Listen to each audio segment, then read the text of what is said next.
preaching of the cross to those who won't believe is foolishness, foolishness. But the preaching of the cross to all who will believe is the power of God that leads to salvation.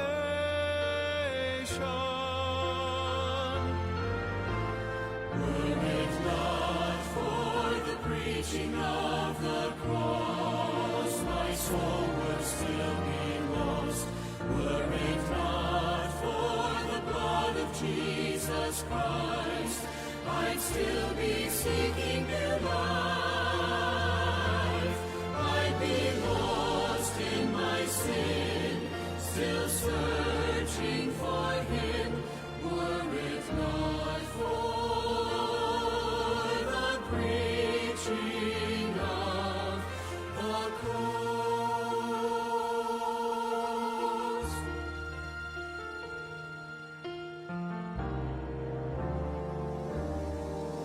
The preaching of the cross and the blood of Jesus Christ leads to life, eternal life.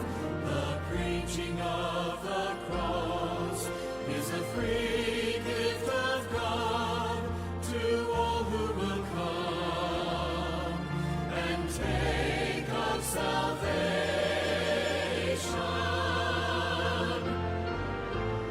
Were it not for the preaching of the cross, my soul would still be lost. Were it not for the blood of Jesus Christ, I'd still be seeking new life. I'd be lost in my sin, still searching for Him.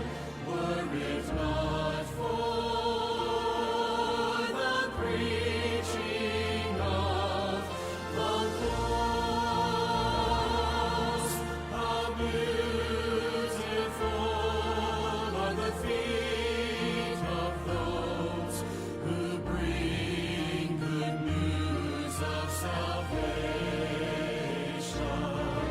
How beautiful are the lips of those who preach tidings of great joy.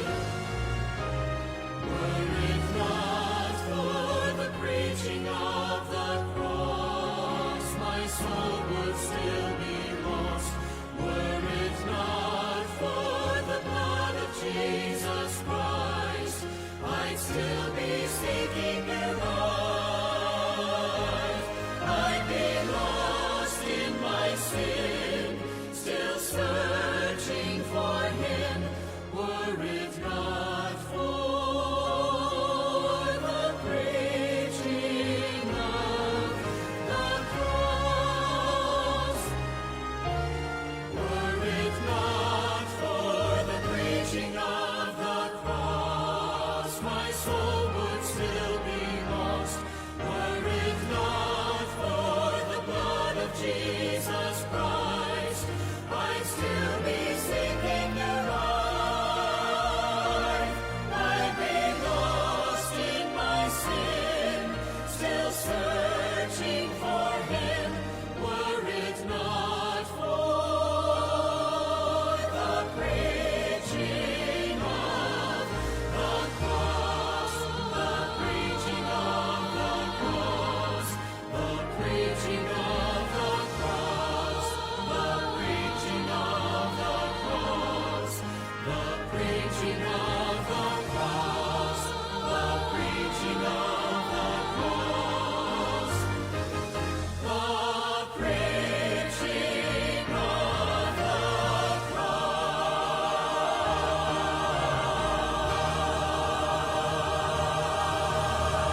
tender mercies like a river with no end. It overwhelms me, covers my sin each time I come into your presence. I stand in wonder once again.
mag-umpisa sa ating panambahan, bagamat ang ating kapatid na ako po'y umano lang sa kapatid na Jay dahil ang kanyang internet signal ay medyo may konting problema. Ano po? Kaya mga kapatid ay nawa po sa araw na ito ay lubusan ang ating pong kagalakan na muli ay mapaglingkuran ng Panginoon sa pagkakataong ganito sapagkat alam po natin sa anumang sitwasyon ay ang Diyos po ay sumasa atin at hindi niya tayo hahayaan na tayo po'y manghina sa ating pananampalataya. Kaya nga po, sa lahat ng mga nandito, magandang umaga po. Magandang umaga sa ating pastor, kay elder, kay deacon, at sa lahat ng mga nanonood po ng ating pong nanonood. Sabi ka pala, hindi po nanonood, kung hindi nag-worship sa atin. At baguhin po natin yung pananalitang nanonood. At tayo po'y nag-worship sa Panginoon. Kaya po bilang pangumpisa ng ating pong pagsamba, alam kong handa na ang inyong puso't kaisipan. At kaya nyo. Ayan, okay. Okay. Hello, good morning po. Yan. Cellphone na lang ang gamit ko eh. Kanina ayaw yung laptop ko eh. So ito, naka-cellphone po ako. Sige po, tuloy niyo na tuloy niyo na, Deacon. Okay, sige. Pagkatapos ito ay ibabalik ko kay kapatid na Jay. Sige po, sige po. Sige po. Pero kung kaya mo na kapatid na Jay, sige. Okay lang. Kung okay ka na kapatid na Jay. Ted? Jay? Nagloloko.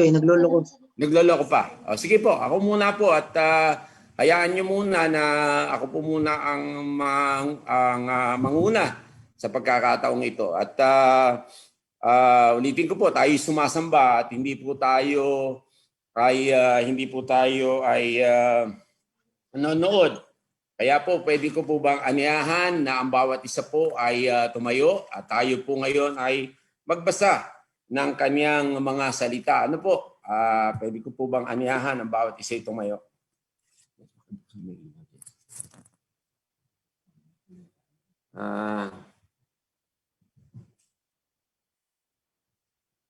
Ito po ay isa sa mga paborito kong verses. At gusto ko pong tumimo ito sa ating puso't kaisipan. Sa Philippians chapter 4, basahin ko po ito. Nawa po ay lahat tayo basa at guhitan niyo po ito. Panghawakan po natin ito. Basahin ko po sa ating wika. Ang sabi po dito sa verse 4, 5, 6, and 7. Ito po ang sinasabi. Magalak kayong lagi sa Panginoon. Muli ko kayong sasabihin, magalak kayo. Makilala nawa ang inyong kahinhinan ng lahat ng mga tao, ang Panginoon ay malapit na. Verse 6, huwag kayong mabalisa sa anumang bagay, kung hindi sa lahat ng bagay sa pamamagitan ng panalangin at daing na may pasasalamat at ipakilala niyo ang inyong kahilingan sa Diyos. At ang kapayapaan ng Diyos na hindi masayod ng pag-iisip ay mag-iingat ng inyong mga puso at inyong pag-iisip kay Kristo Jesus. Tayo pong lahat ay manalangin. Ama namin Diyos na dakila't makapangyarihan sa lahat, sa pagkakataon pong ito at sa umagang ito, kami po'y lubos na nagpapasalamat. Una sa lahat dahil meron po kaming pagkakataon na kayo po'y papurihan at i-glorify at i-worship sa inyong kadakilaan. Kahit na po kami ay nandito sa kalalagayang ganito, alam namin na nakikita mo sa amin ay hindi ang anumang bagay kung hindi ang aming puso't kaisipan.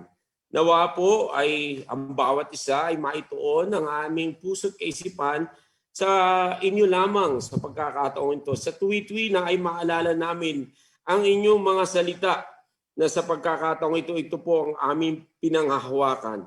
Salamat po dahil may mga salita po kayo na kami po'y dapat magalak sa lahat ng pagkakataon at amin pong ilagak sa inyo ang anumang kabalisaan sapagkat ang lahat ng bagay na ito ay amin pong dapat pasalamatan sapagkat kailanman ay hindi kayo malalayo sa amin. Ang inyong kanang kamay, inyong mga kamay ay aalalayo sa amin sa tuwina. Salamat po sa buhay. Salamat po sa kalakasan. Salamat po sa pagkakataon na hanggang sa mga oras na ito ay kayo po ang nagsusustain ng buhay namin ito. Muli po, dakilang Diyos, hayaan nyo na sa aming paglilingkod, sa araw-araw, at bilang po sa araw na ito, ay patuloy na maging mabangong sa iyo sa inyong harapan.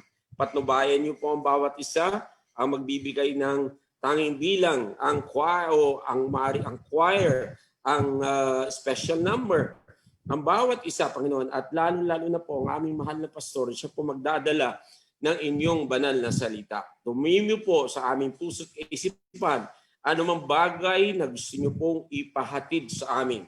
Patnubayan niyo kami sa pagkakataong ito at hayaan niyo ang inyong banal na Espiritu ang sumaamin. Sa pangalan po ng Panginoong Kristo, ito po ang dalangin namin ng mga Amen.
Na Empoy para po si JM, si kapatid na JM para po sa ating awitan at pagbigay ng papuri sa Panginoon. Kapatid na JM.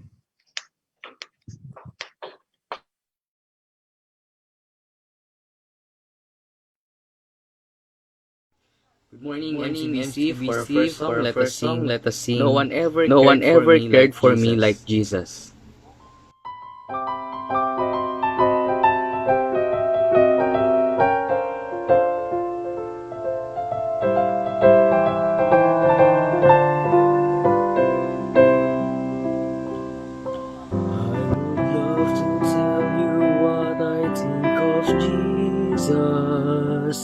Since I found in him a friend so strong and true, I will tell you how he changed my life completely. He did something that no other friend could do. No one ever cared for me like Jesus. There's no other friend so kind as he. No one else could take the sin and darkness from me. Oh, how much he cared for you. All my life was full of sin when Jesus found me. All my heart was full of misery and woe. Jesus placed his strong and loving arms around me, and he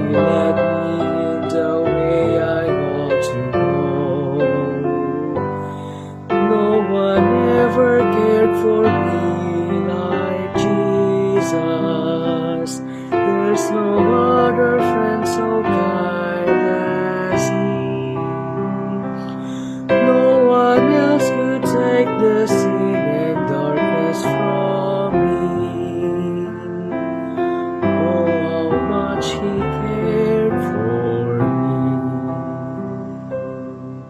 Every day He comes to me with new assurance. More and more I understand His words of love. But I never know just why He came to save me. Till someday I see His blessed face above. No one ever cared for me like Jesus. There's no other friend so kind as He. No one else could take the sin and darkness from me. Oh, how much He cared for me. No one else could take the sin and darkness from me. Oh, how much He cared for me.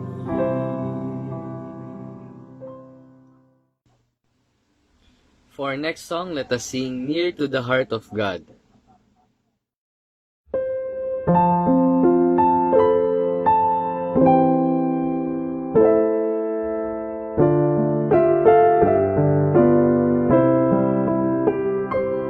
There is a place of quiet rest near to the heart of God, a place where sin cannot molest, near to the heart of God. Oh, Jesus, blessed Redeemer, sent from the heart of God. Hold us who wait before Thee, near to the heart of God. There is a place of comfort sweet, near to the heart of God, a place where we our Savior meet, near to the heart of God. Oh, Jesus, blessed Redeemer, sent from the heart of God. Hold us who wait before Thee, near to the heart of God. There is a place of full release, near to the heart of God, a place where all is joy and peace, near to the heart of God. Oh, Jesus, blessed Redeemer, sent from the heart of God. Hold us who wait before Thee, near to the heart of God.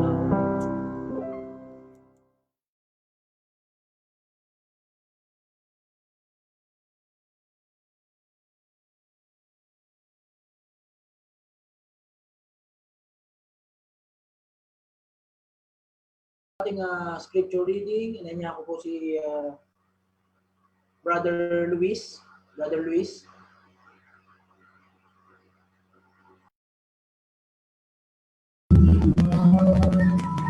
Magandang umaga po sa ating lahat. Inaanyayahan ko po na tayo ay tumayo para po sa ating scripture reading. Buksan po natin sa aklat ng Genesis chapter 11, Genesis chapter 39, verses 11 to 23. Again, Genesis chapter 39, verses 11 to 23. Verse 11. But it happened about this time, when Joseph went into the house to do his work, and none of the men of the house was inside, that she caught him by his garment, saying, Lie with me. But he left his garment in her hand, and fled and ran outside. And so it was, when she saw that he had left his garment in her hand and fled outside, that she called to the men of her house and spoke to them, saying, See, he has brought in to us a Hebrew to mock us. He came into me to lie with me, and I cried out with a loud voice. And it happened, when he heard that I lifted my voice and cried out, that he left his garment with me, and fled and went outside.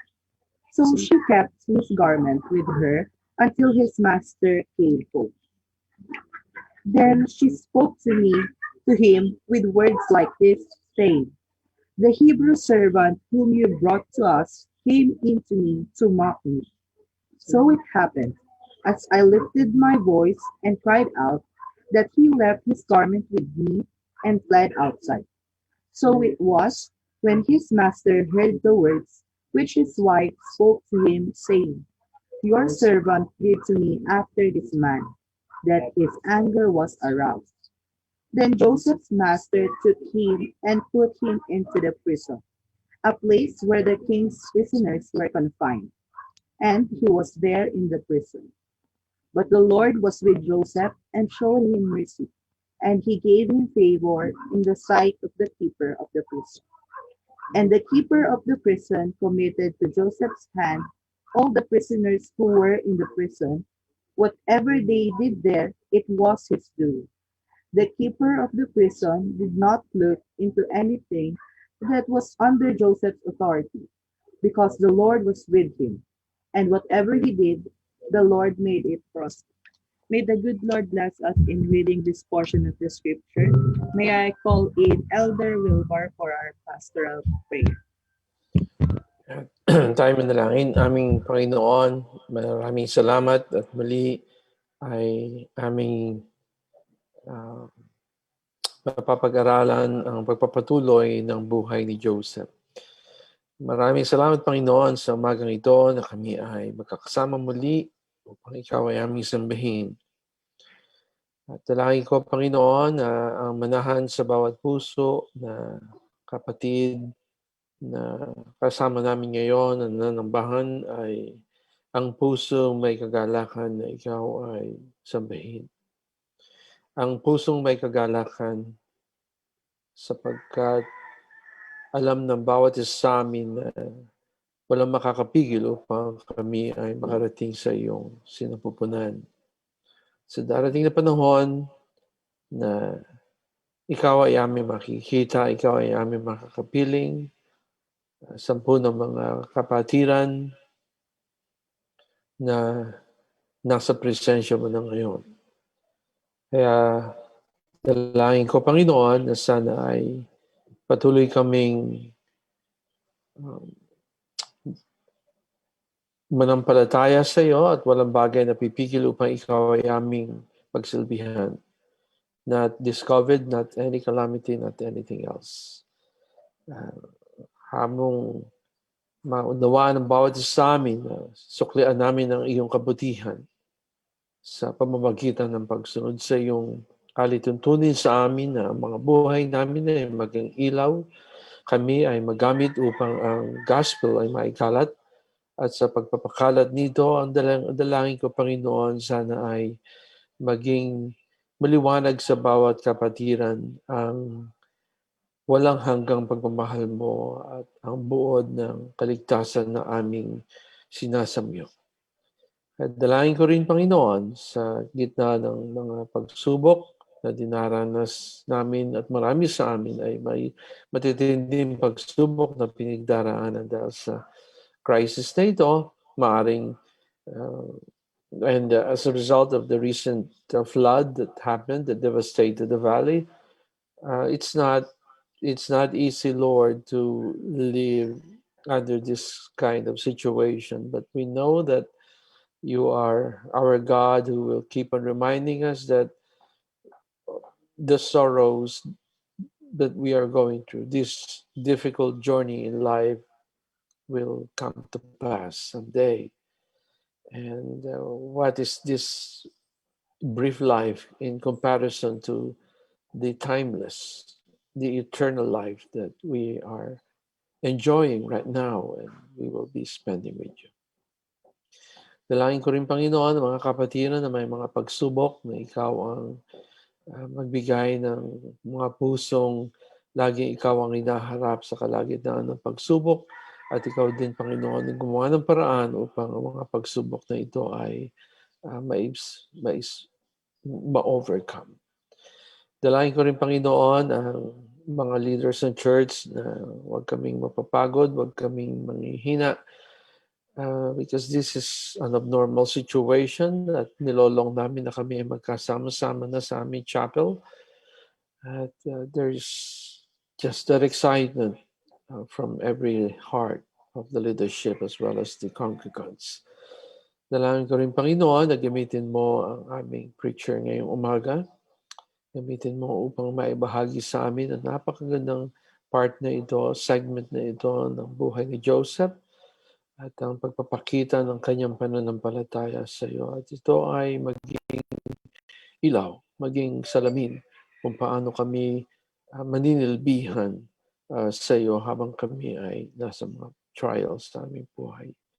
Muli, Panginoon, maraming salamat sa iyong kabutihan at patuloy namin pagdadalangin aming government na sana ay mabigyan talaga ng fund ang vaccines na magiging available na next year at wag pabayaan na kami ay mag-settle lamang sa mediocre na vaccines, kundi we can avail of the best vaccines that will be available in the market upang mag-end na ang problem na ito. At dalangin ko rin, Panginoon, na sana ito ay matunghayan ng bawat Filipino na ito ay bagay na hindi tinetake for granted. At hindi ko mo tumagal na ay magpapabaya, kundi all the more na kami ay magkaroon ng discipline at sumunod sa alituntunin na binabahagi sa amin ng aming government na kami ay maging maingat, magdoble ingat sa mga darating pa hanggang ang vaccine ay dumating. Maraming salamat muli, Panginoon, sa iyong kabutihan. Ito ang aming matamis na dalangin sa matamis na pangalan ng aming Panginoong Jesucristo. Amen.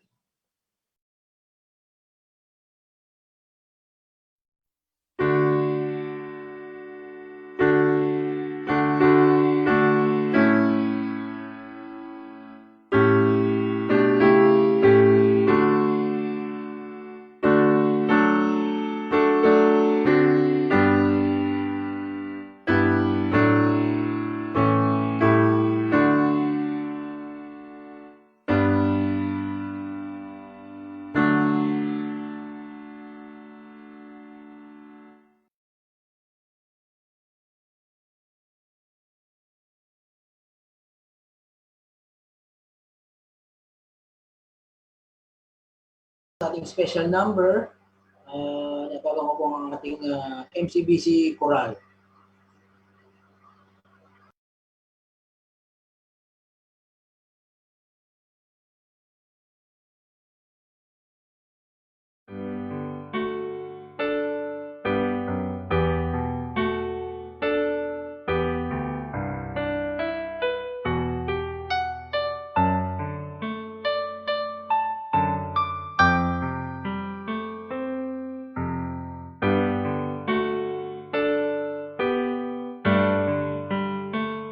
The look on Judas' face, the torches set ablaze, the weapons drawn in race, the chill of night, the friends who fled in fear, the sound of beats to cease, way the people cheered, crucify.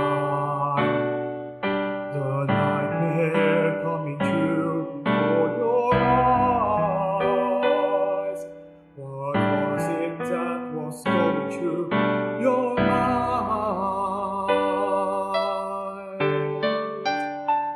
You thought of us, every one of us, and all your love for us was here to stay. You could have spared your life and still have paradise, but even when the pain we put you through, we came to watch. You thought of us.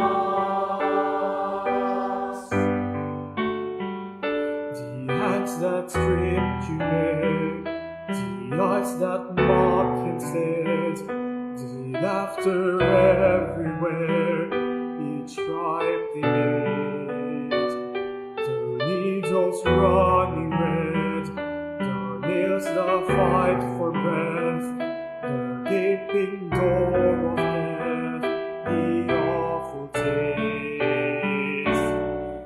You raged against the silence in the sky, but when you asked for God to tell you why,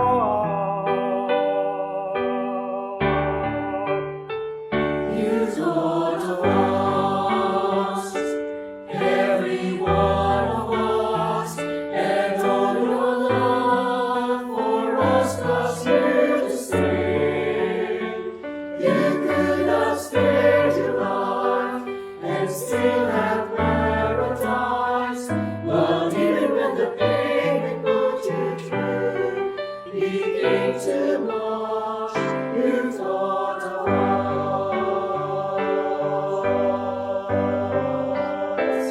and on that Sunday night, so full of love and life, the angels left and right to take you home.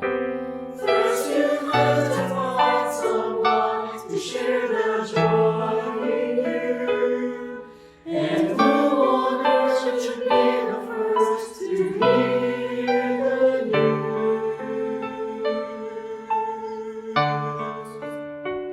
You thought of us, every one of us, and all your love for us was here to stay. You could have spared your life and still have paradise, but even when the pain we put you through, we came to watch. You thought of us.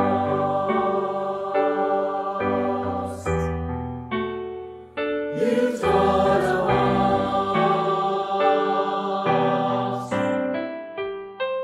You thought of us.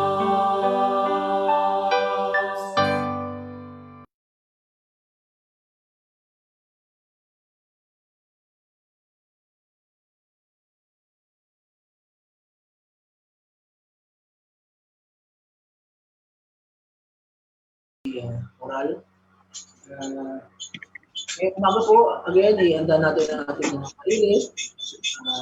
I-mute natin ang ating mga, i-mute natin ang ating gadgets, ang ating mga screens. Tayo po makinig sa message ng ating Pastor Leo. Again, good morning po sa lahat. Tayo po, ihanda natin again ang mga puso natin sa ating pakikinig ngayong umagang ito.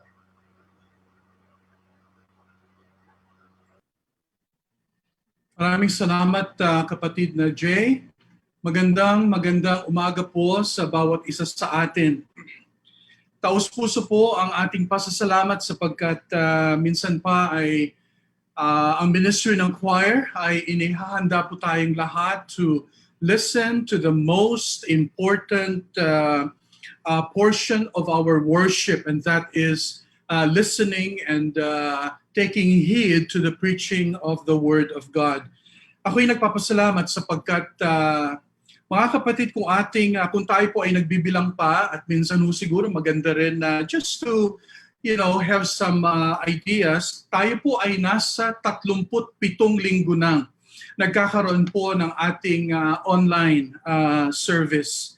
At 37 Sundays, tayo po, kung araw naman ang atin sigurong bibilangin, tayo po ay nasa 249. Okay? Kung ating iisipin, ito pong mga ito parang isang saglit lang na nangyari. At kanina nga, ang sabi ng ating elder sa kanyang panalangin ay sa panahong ito, darating ang time na magiging available ang vaccine.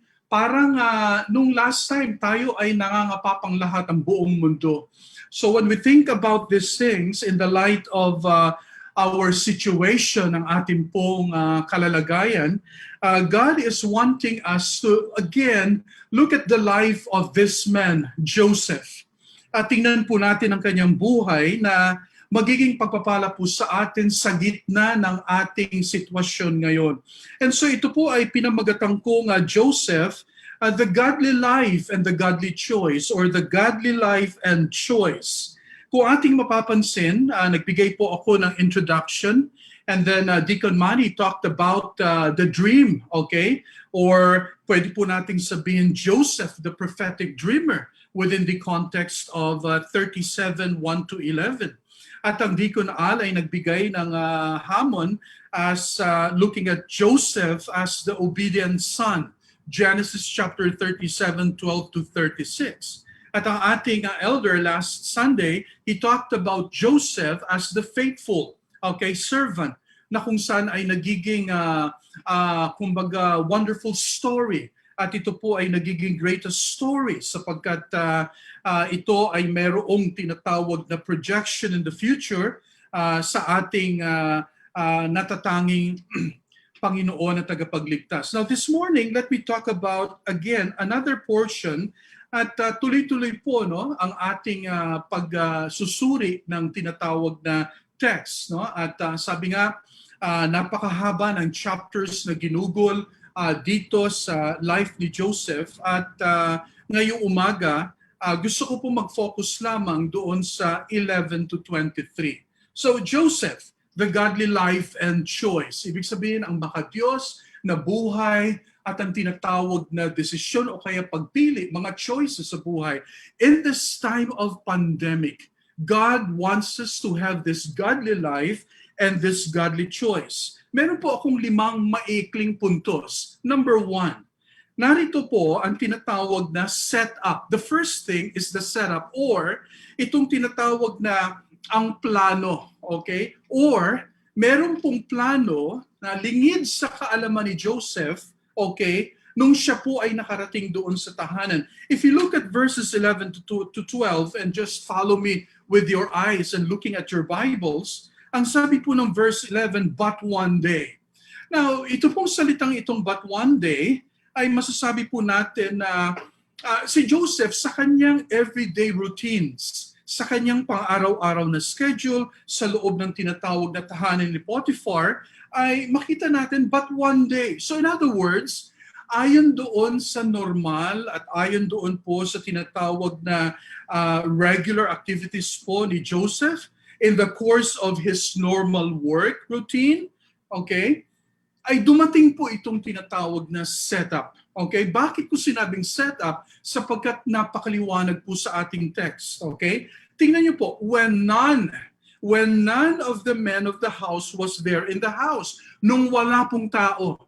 Now mga kapatid, this can actually relate to us in our own particular context. Okay, ibig sabihin, kapag walang tao, okay, in other words, ito po ay isang opportunity. Potiphar's wife, ang asawa po ni Potiphar, she sees the opportunity, and obviously, mga kapatid, she was actually thinking about this. Ito pong tinatawag na plan or setup, matagal niya na palang iniisip ito. She was lying in wait. And so, according to the context, ang sabi po dyan, verses 11, 12 hanggang 8, but one day when he went into the house to his work, to do his work, and none of the men of the house was there in the house. Alam po natin na maraming mga slaves, marami pong mga tao doon sa loob ng tahanan, kung bakit one particular time. Look at verse 12. She caught him by his garment. Mga kapatid, this was a very, sabihin po natin, intentional thing for the wife to think about bad para po kay Joseph. And so she grabbed him by his garment, and probably assuming that on this occasion, Joseph would finally capitulate or bibigay po si Joseph. Now, imagine po natin ang setup. Ito po ay hindi lamang nangyari marahil sa isip ni Potiphar's wife, itong tinatawag na bagay na ito, but she was thinking about this. And so, nung nagkaroon ng opportunity, it was actually a setup. We don't know. We could just read between the lines na ibig sabihin maaring yung pagkawala ng mga tao doon. Now, is it possible for the Potiphar's wife to command yung mga slaves na sabihin natin, okay, you have to work something outside and ganito. Now, think about this. Para po sa buhay ni Joseph, nakita po natin dito ang isang godly life and choice. And so, the setup was actually done.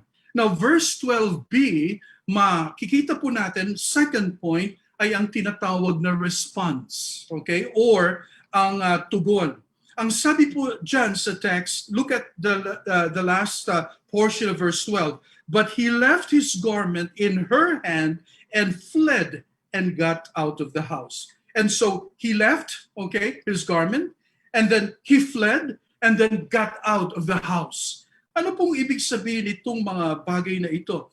Mga kapatid, you see, in the ancient times, yung pong kasuotan, of course, ng mga Semitic people, meron po silang tinatawag na outer garment ang tawag, no? So parang katulad sa atin, meron tayong panloob, meron tayong panlabas. Pero dito makita po natin, si Joseph po ay tumugon ng napaka-makadiyos na tugon.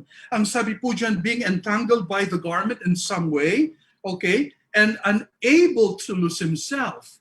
Siguro ang sitwasyon ay pagka hinawakan ka sa garment, outer garment, this was something like, okay, it was a difficult situation. Mahirap ka sigurong makaalis. He simply fled. Iniwan niya po ang kanyang garment, leaving the garment in her clutches. Now notice that he did not merely back off. Hindi po lamang nag-back off si Joseph, kundi siya po ay umalis. Nagpakalayo si Joseph.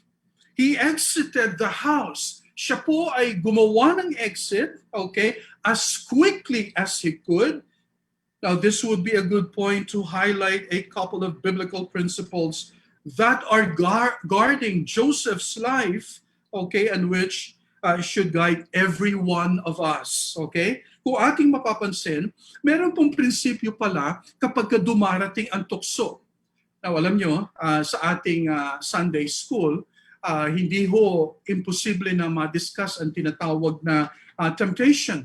And yesterday, kahapon po, dun sa Bible study sa mga kapatiran sa States, I was actually bombarded by, the question about temptation. And so we have dealt with that, and then we went back and forth sa aklat po ng James at sa ilang aklat pa. But mga kapatid, the principle to avoid sexual temptation, okay, this is what Joseph did, was actually preventive measure.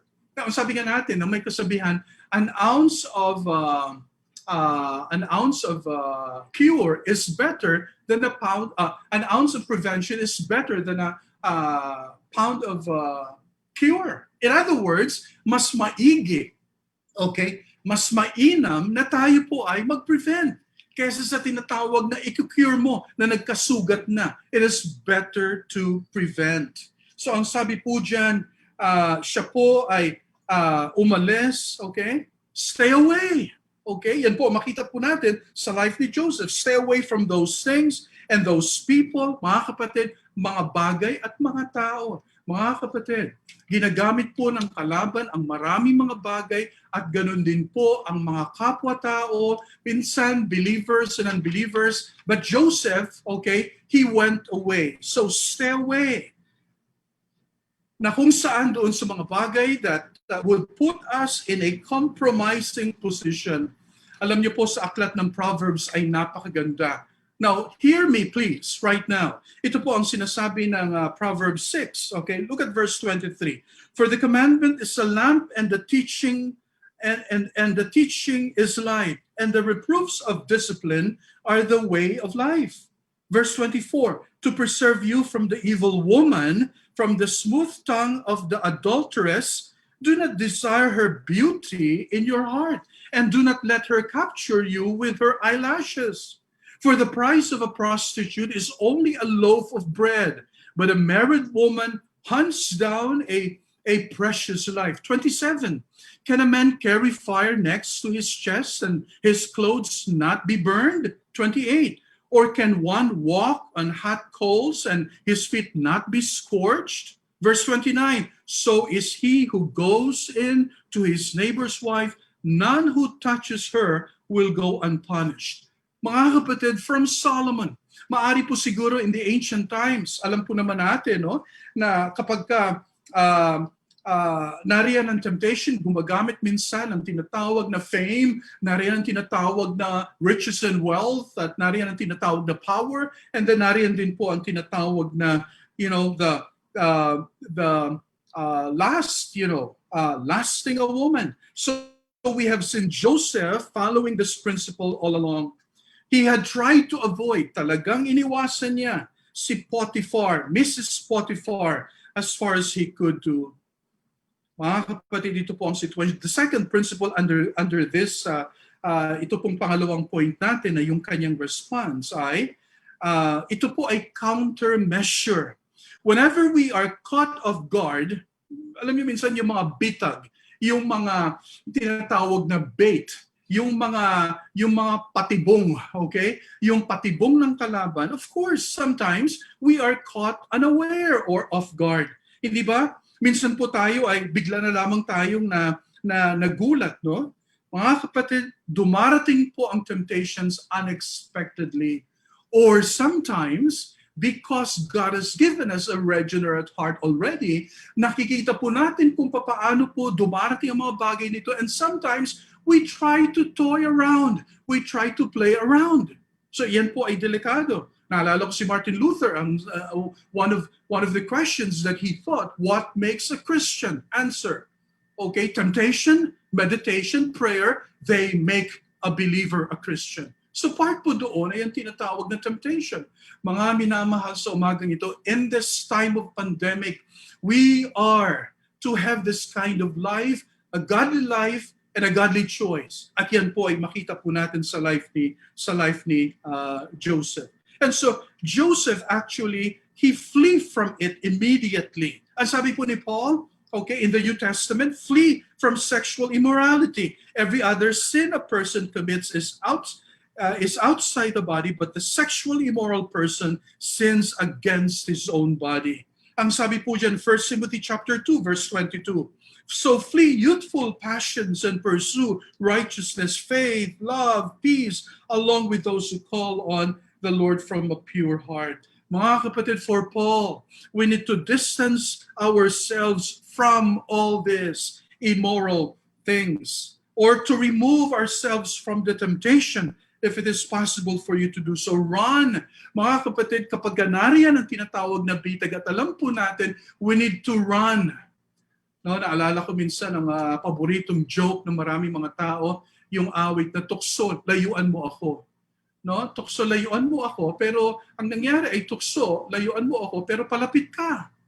Ay sinasabi mo layuan mo ako, but the real thing is we're getting closer to temptation, and I think yan po ay talagang gawa ng ating sinful nature. There is so much sexual promiscuity in our culture today. Kaya po si Joseph, na-set up siya, pero ang kanyang tugon, he refuses the temptation and resisted. He refused, he resisted the devil by fleeing. Mga kapatid, not only nakita po natin ang setup o ang tinatawag na plano, nakita po natin ang tugon or the response. Ngayon naman po pangatlo ay the falsehood.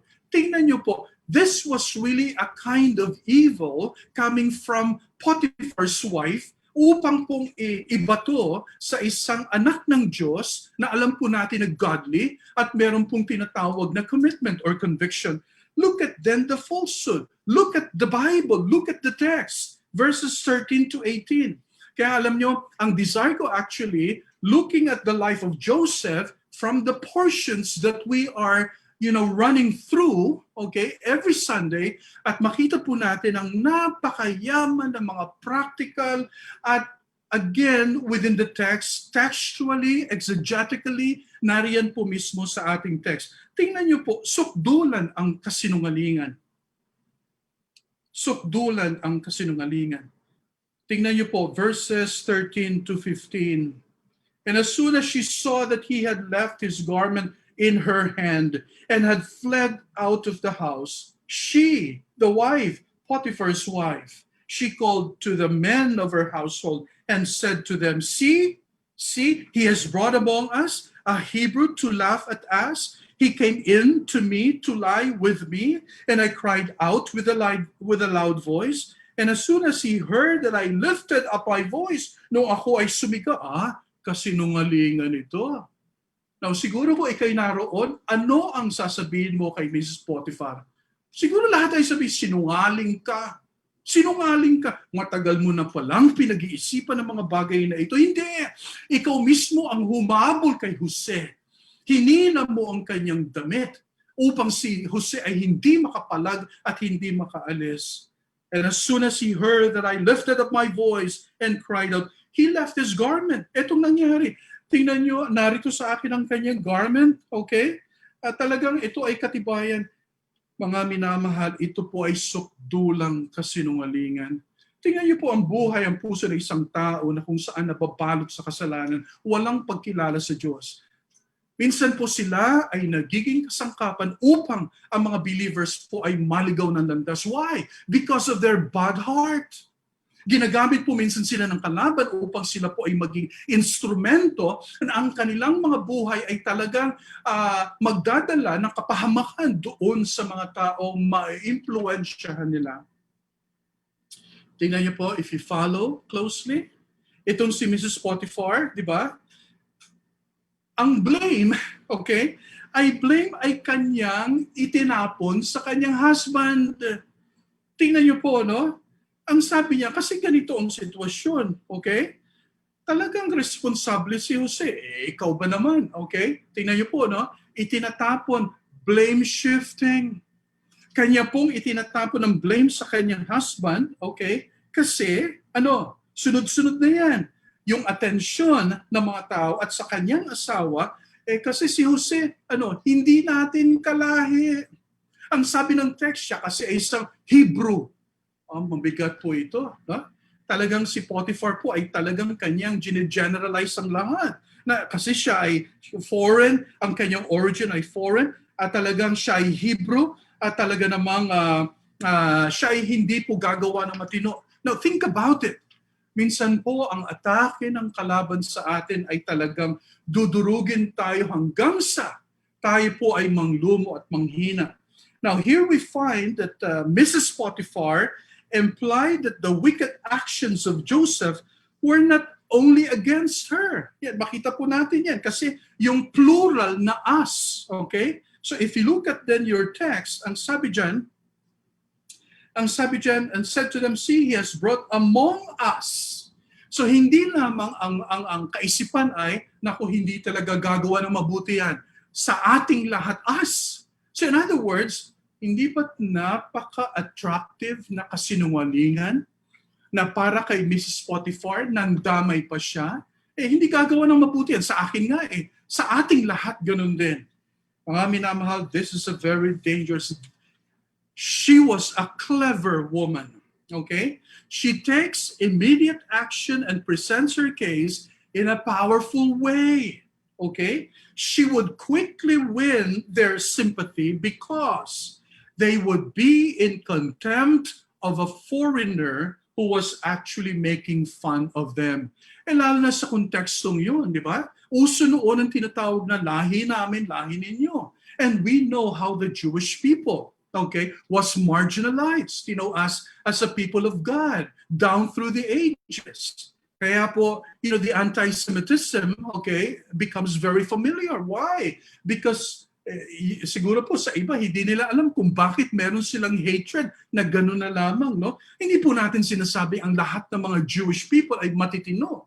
In fact, marami po diyang mga sutil din na talagang nakaka-provoke ng anger. I remember when I was having my Torah studies in Jerusalem, outside of the wall, alam nyo, kasama ko yung aking mga classmates sa mga kababaihan, nauna yung mga lalaki, so meron din akong kasama na naglalakad kami. Nakita ko, no?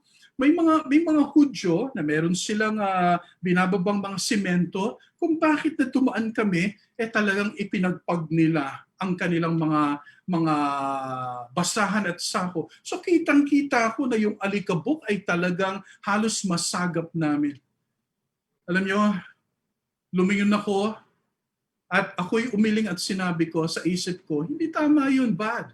Marami sila. Pauwi kami. Alam niyo, sa totoo lang, hindi maganda, no? But, hindi natin sinasabi na lahat ng mga Hudyo ay mga matitino, no? At sabi nga, lahat ay talagang makasalanan. But think about that. So si Potiphar ay nagsinungaling. Nagsinungaling sa kanyang asawa at sa mga men in charge doon sa bahay. And then also take notice of Potiphar's, okay, lying to, specifically lying sa kanyang husband. Tingnan niyo po ang 16 to 18. Then she laid up his garment by her until his master came home.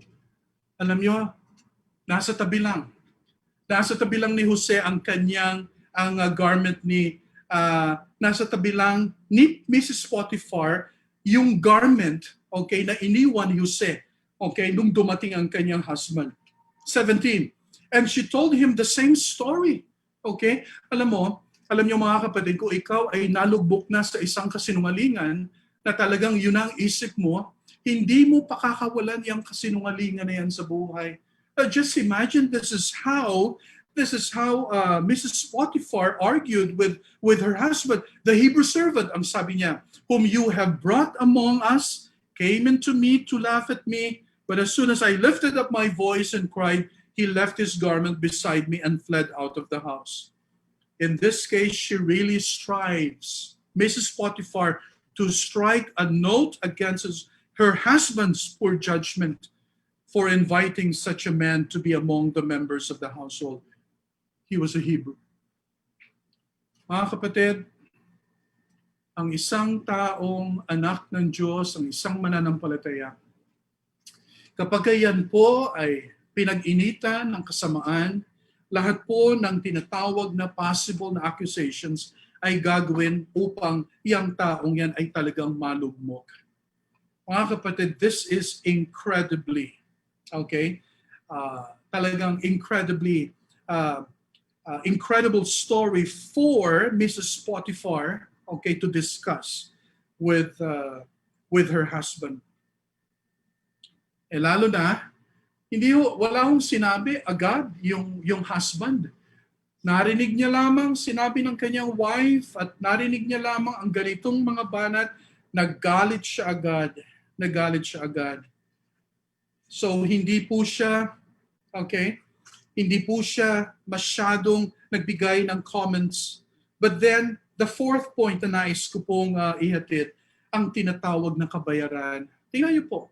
Look at verses 19 and 20. As soon as his master heard the words that his wife spoke to him, "This is the way your servant treated me," his anger was kindled, and Joseph's master took him and put him into prison, the place where the king's prisoners were confined, and he was there in prison. Mga kapatid, makita po natin dito, all along, alam niyo, tingnan niyo po, no? Hindi po aware si Mr. Potiphar or the Potiphar, yung husband, na meron palang lihim na pagtingin itong kanyang wife kay Joseph. Okay? At hindi niya alam ang tinatawag na subtle advances na ginawa niya para kay Jose. At dito po makita natin, siya po ay kinulong dahil sa mga paratang at dahil sa akusasyon, walang tanong whatsoever, no questions asked. Okay? Guilty si Joseph para sa Potiphar. And therefore, siya po ay kinulong. It was the prison, ang sabi po dito, it was the prison where the king's prisoners were confined. Now, I want you to take notice of that because we're going to come back to this later. So once again, Joseph is treated unjustly. His life in Egypt goes from bad to worse. Minsan alam niyo, siguro naisip din ni Joseph, bakit ganito? Lahat na lang against sa akin. Lahat na lang talagang masama ang tingin sa akin. Alam niyo, saan nagsimula? Now let me give my final point, the favor, ang biyaya ng Diyos. Look at verses 21 to 23. Tingnan niyo po. I like this. I want you to mark this in your Bibles.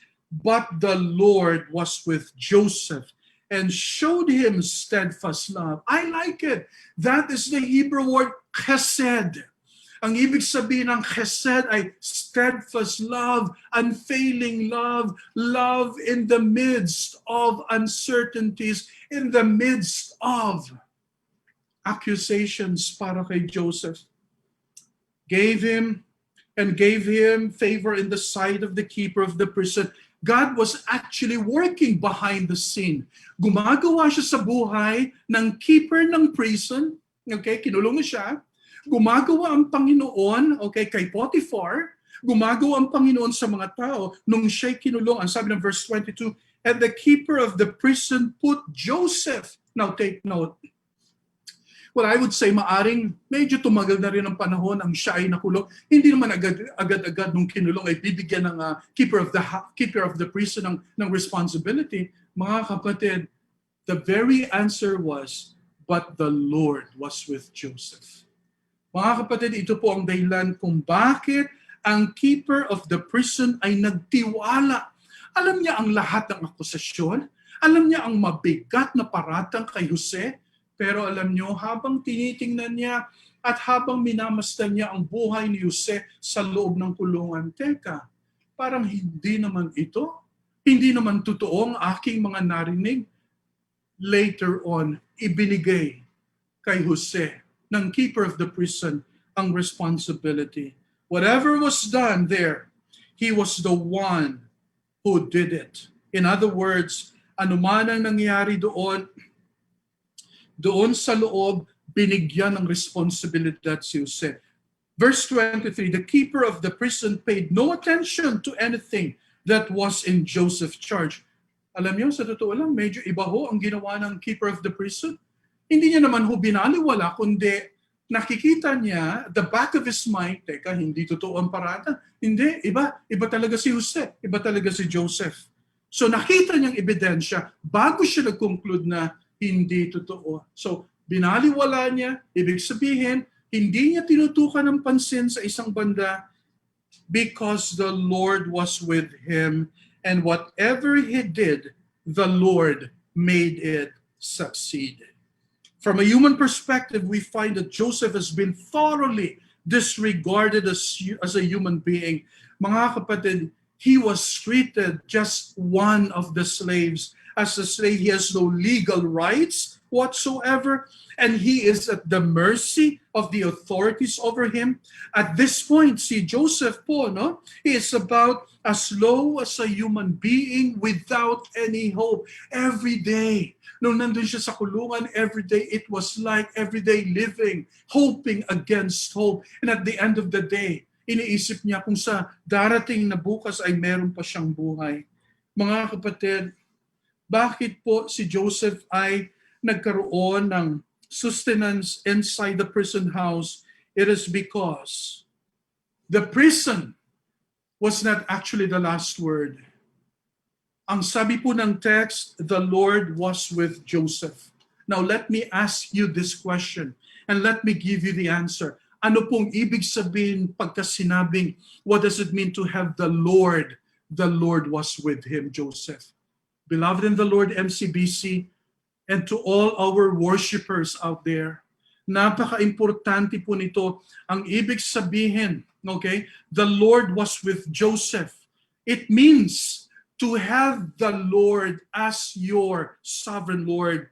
The Lord showed him his steadfast love and gave him favor in the sight of the keeper of the prison. Naalala po ba natin itong mga bagay na ito? Ibig sabihin si Joseph po, nagkaroon siya ng ganong klaseng karanasan, and yet we find here that God's favor was upon him. Why?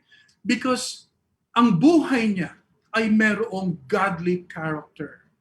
Ang kanyang buhay ay merong tinatawag na godly choice. Ibig sabihin, ino-honor ng Diyos ang mga bagay na ito. Hindi siya magbabaliwala. In the end, the Lord honors this. And so once again, here we find the warden of the prison elevated Joseph to a position of authority. In fact, he was able to trust Joseph, to trust him to such a high degree that he relinquished vast measures of responsibility to Joseph. Ibinigay niya yung kanyang responsibilidad, itong keeper of the prison, ibinigay niya kay Joseph. And the Lord has kept blessing everything that Joseph put his hand to. Mga minamahal sa umagang ito, the Lord was with Joseph. Here is my question for all of us this morning. Ang Diyos ba ay sumasa atin? Paano natin malalaman? Mga kapatid, it is in the light of our godly characters and decisions. We are living a godly life and decision, not because we are strong, not because we are able and we are strong, no. But it is by virtue, dahil doon sa ating Diyos na naparito at siya'y nagbigay ng buhay sa atin. Kaya alam nyo, I like the message of the choir a while ago. You thought of me. Sa kabila ng mga bagay na pains at kasakitan sa life ng ating Panginoong Jesus, ang nasa isip niya ay ikaw at ako. The Lord was with Joseph. Question, nararamdaman ba natin? Nararamdaman ba natin na tayo ay kinakasihan ng Panginoon? Tingnan natin. We need to make sure. Paano ko malalaman, Lord? By the way you live. Meron ba tayong godly character? Meron ba tayong godly choices? Meron ba tayong godly disposition? Diba, if you remember in our theology classes or in our Sunday school, you know what? I am not a necessary blessing to you, and you are not a necessary blessing to me. Mga kapatid, but when you and I become blessings to each one of us, it is by virtue of the one who died for you and for me. Let me conclude this message this morning. Joseph obviously was in the school of adversity. Katulad natin ngayon. Tayo po ay nasa pandemya. Tayo po ay nasa affliction. Marami po sa atin siguro katatapos lamang ng unos ng kalamidad sa atin. And yet, hindi po nagbago ang character ni Jose. His righteous action not only went unrewarded, it actually provoked unjust treatment. Tingnan niyo po, kung maninindigan tayo sa prinsipyo ng Panginoon at ng kanyang salita, alam niyo, totoo, people will actually find occasion to attack us, to accuse us. Kaya pala napapansin mo, bakit sa office parang yung mga tao, parang iba sila sa akin? Why? Well, probably because you have a godly character and godly choices. Hindi ka sumasang-ayon sa kanila. Mga minamahal, sa umagang ito, hindi na ho dapat tayo magtaka. Sapagkat the world hated Jesus because of what Jesus taught the people about the kingdom and about the righteousness of God. Mga kapatid, this is the way. Ito po ang kaparaanan ng Diyos This is where the Lord teaches His servants valuable lessons that simply cannot be learned in any other way. Sa panahon ng problema, sa panahon ng adversities at ng calamities, alam niyo doon mismo, ipinapakita ng Panginoon. At doon natin makita mismo ang ating pagsunod at ang ating commitment sa Panginoon. So, the way up, mga kapatid, is going down. The way to the crown is by way of the cross. Ang sabi nga, the way to be lifted up is by way of being humbled. And for Joseph, the way to Potiphar's side was by way of Potiphar's prison. Mga kapatid, ito po ang gawain ng Diyos sa ating mga buhay. And let me close with this text, 2 Corinthians 4, 8 and 9. We are afflicted in every way, but not crushed. We are perplexed, but not driven to despair. We are persecuted, but not forsaken. We are struck down, but not destroyed. Beloved in the Lord, the lesson for today is so powerful that you and I, just like Joseph, we can live a godly life with godly choices. May the Lord prosper these words in our hearts so that you and I can live for God's greater glory. Marami pong salamat at pagpalain po tayo ng Panginoon. Salamat po again, Pastor, sa inyong mensahe ngayong umaga ito. Yan ko lang yung sinabi ni Pastor na tandaan ko kanina, sinabi ni Pastor na parang prevention is better than cure. Diba? Bilang mga Kristiyano, talagang nandyan ang temptation sa paligid po natin, talagang everyday po nandyan. Sabi ni Pastor ganyan, sa workplace natin, sa trabaho, even sa bahay. So talagang prevention is better than cure. Tayo na talagang iiwas. Kaya binigay tayo ng Panginoon ng choice na ating gagawin. So, bilang Kristiyano, ano yung choices natin? Diba? Upang tayo maging halimbawa rin sa ating mga kasamahan. Po. Salamat po again, Pastor, sa inyong napakagandang mensahe. Tayo po dadako na sa ating doxology, dialogue.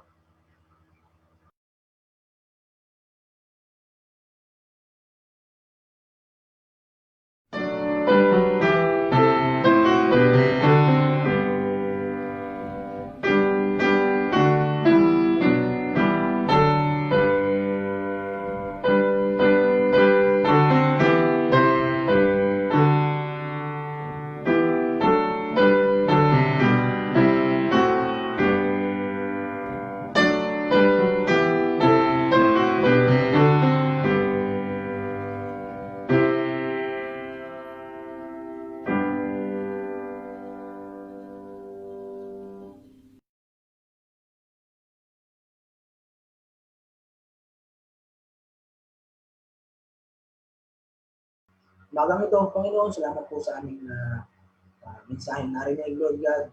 Maki sa puso, maki sa isip namin ang narinig yung magang ito, Panginoon. And hayaan niyo, Panginoon, na nandito kami upang magbigay ng mga ibalik namin sa inyo, Panginoon. Mga nararapat sa inyo, Panginoon. Salamat po sa biyaya na binigay niyo sa amin. Sa buong linggong ito, Panginoon, hayaan niyo pong ibalik namin sa inyo ang mga biyayang ito, Panginoon. Maraming salamat po ulit. In Jesus' name we pray. Amen.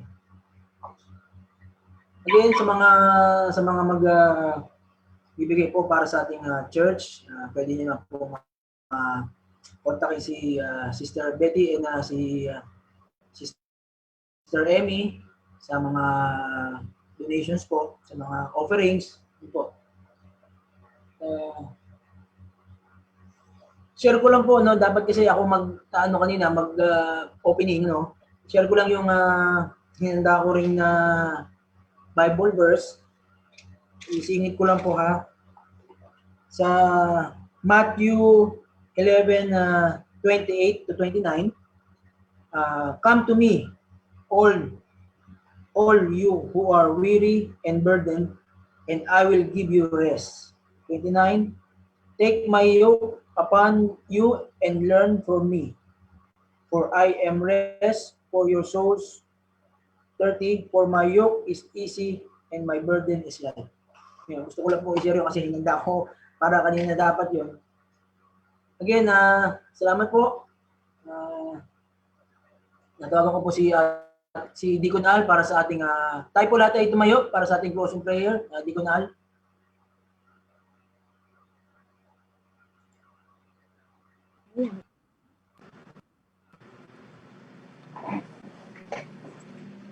Okay, let's pray. Panginoon, salamat po sa araw na ngayon na upang kami sambahin ka sa Espiritu at katotohanan.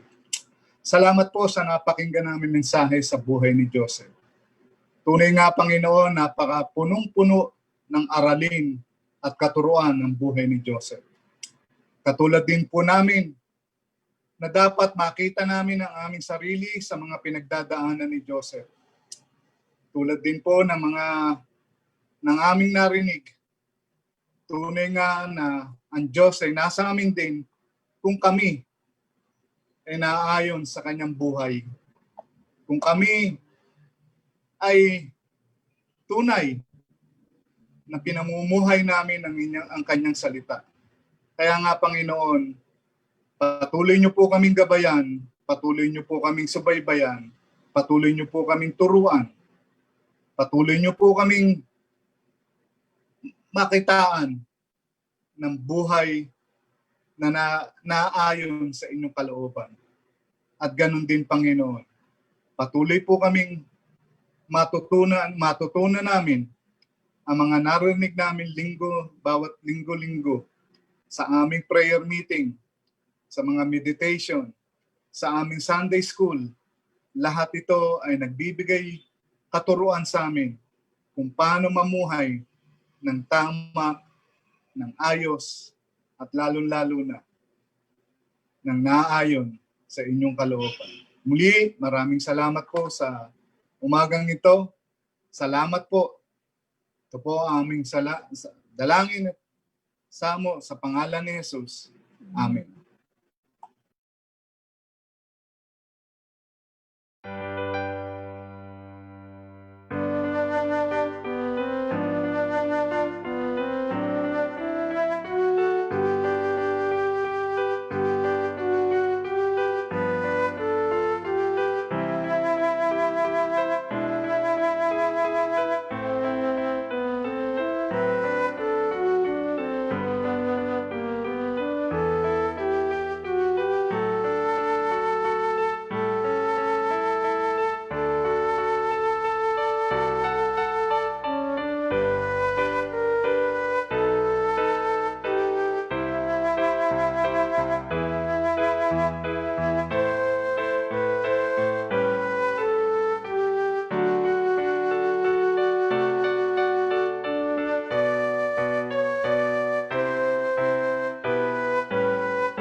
Okay, again, good morning po sa lahat.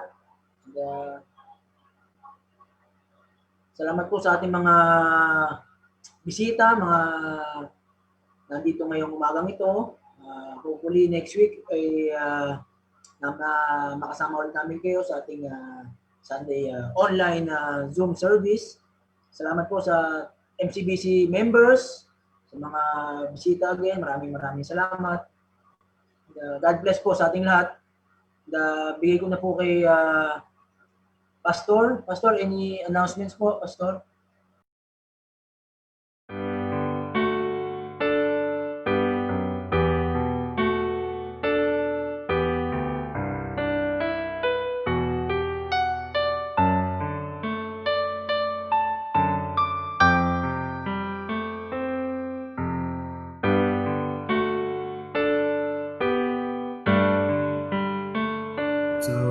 look on Judas' face, the torches set ablaze, the weapons drawn and raised, the chill of night, the friends you've met in fear, the sound of beats and steers, the way the people cheer, crucified, the nightmare coming true before your eyes. What was it that was going through your mind?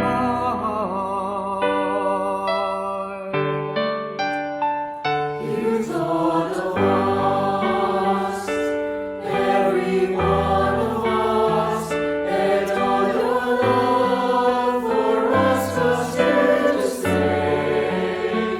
You could have spared your life and still have paradise, but even the pain we put you through became too much.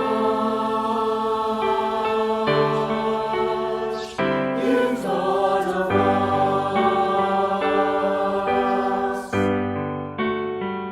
The hands that stripped you bare, the eyes that mocked and said, the laughter everywhere, each stripe they made, the needles running red, the nails, the fight for breath, the gaping door of death, the awful taste. You raged against the silence in the sky.